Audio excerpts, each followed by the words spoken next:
తెలంగాణకు ఏదో ఒకటి చెయ్యాలని మోదీ సానుభూతితో ఉన్నాడు. కిషన్ రెడ్డి పగతో ఉన్నాడు. సైంధవుడిలా అడ్డుపడుతున్నాడు అని వనపర్తిలో తెలంగాణ సీఎం రేవంత్ రెడ్డి చేసిన వ్యాఖ్యలు తెలంగాణ రాజకీయాల్లో కొత్త సమీకరణాలకు, చర్చలకు కారణమవుతున్నాయి. కిషన్ రెడ్డి తన కాళ్లల్లో కట్టెలు పెడుతున్నాడని, విషం చిమ్ముతున్నాడని అంటున్నారు. ఇటీవలి కాలంలో ప్రతిరోజు బహిరంగ సభలో ఎప్పుడు మాట్లాడినా కిషన్ రెడ్డిని టార్గెట్ చేయటం మాత్రం మారటం లేదు. గతంలో ఇంత ఫోర్స్గా టార్గెట్ చేసిందేమీ లేదు. అదే సమయంలో కిషన్ రెడ్డి తాము కొన్నాళ్లు ఒకే దగ్గరే పెరిగామని కూడా రేవంత్ గుర్తు చేసుకుంటున్నారు. అంటే రేవంత్ రెడ్డి తాను కెరియర్ ప్రారంభంలో ఆర్ఎస్ఎస్ ఏబీవీపీలో పనిచేశానని గుర్తు చేసుకుంటున్నారు. కిషన్ రెడ్డి అక్కడే ఉండి కేంద్ర మంత్రి స్థాయికి ఎదిగారు. కానీ రేవంత్ 4-5 చోట్ల తిరిగి చివరికి కాంగ్రెస్లో సెటిల్ అయ్యి సీఎం అయ్యారు. ఇప్పుడు రేవంత్ అవన్నీ ఎందుకు గుర్తు చేసుకుంటున్నారు, మోదీని ఎందుకు పొగుడుతున్నారన్నది కాంగ్రెస్లోనూ చర్చనీయాంశమే. ప్రభుత్వాన్ని నిలబెట్టుకోవడానికి రేవంత్ రెడ్డి మరో ఏక్నాథ్ షిండే అవడానికైనా వెనకాడనని రేవంత్ రెడ్డి తన మాటల ద్వారా సంకేతాలు పంపుతున్నారా అన్న ప్రశ్న, సందేహం ఎక్కువగా వినిపిస్తోంది. పాలన చేపట్టినప్పటి నుండి ఆయన బీజేపీపై అంత తీవ్రమైన వ్యతిరేకతతో లేరు. బండి సంజయ్ అయితే నేరుగా రేవంత్ కు సపోర్ట్ చేసేవారు. బీఆర్ఎస్ మాత్రమే తమ టార్గెట్ అనేవారు. అయితే కిషన్ రెడ్డి మాత్రం ఎప్పట్లాగే ఉండేవారు. ఇటీవలి కాలంలో ఆయన ప్రత్యేకంగా రేవంత్ రెడ్డిని టార్గెట్ చేసిందేమీ లేదు. కానీ రేవంత్ రాజకీయంలో అనూహ్యమైన మార్పు కనిపిస్తోంది. అది కూడా బీజేపీ అగ్రనేతల్ని పొగుడుతూ కిషన్ రెడ్డిని మాత్రం ఇబ్బంది పెడుతున్నారు. బహుశా కేంద్ర పెద్దలతో తాను చేస్తోన్న స్నేహానికి కిషన్ రెడ్డి అడ్డం వస్తున్నారేమోనన్న అభిప్రాయం కాంగ్రెస్ వర్గాల్లో వినిపిస్తోంది.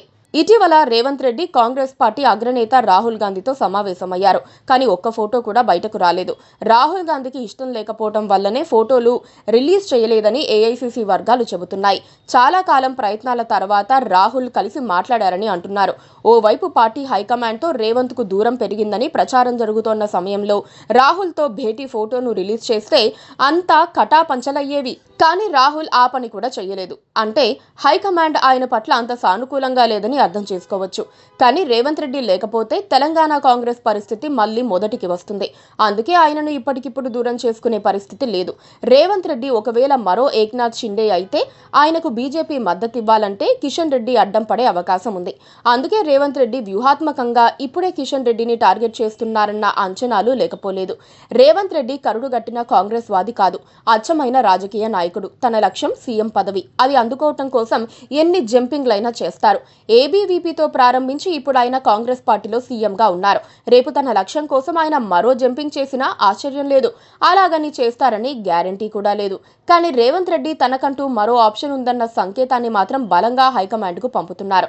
అదే సమయంలో తానేమీ భారతీయ జనతా పార్టీకి బద్ధ శత్రువును కాదని, కావాలంటే మీ పార్టీలో చేరి మీ పార్టీని అధికారంలోకి తీసుకురాగలను అన్న సంకేతాలను కూడా ఇస్తున్నారని అనుకోవచ్చు. రాజకీయాల్లో ఏదీ అసాధ్యం కాదు. ఈ విషయం ఎన్నోసార్లు నిరూపితమైంది. రేవంత్ రెడ్డి కూడా తన ప్రసంగాల ద్వారా అలాంటి అసాధ్యం అని అనుకునే విషయాలను మరోసారి సాధ్యం చేసి చూపించేందుకు మాత్రం రెడీగా ఉన్నారని ఆయన మాటల్ని డీకోడ్ చేసిన వాళ్ళు అర్థం చేసుకుంటున్నారు. దీనికి ఎంత సమయం పడుతుందన్నది ఆలోచించాల్సి ఉంది. Please subscribe to KTV Telugu. KTV Telugu.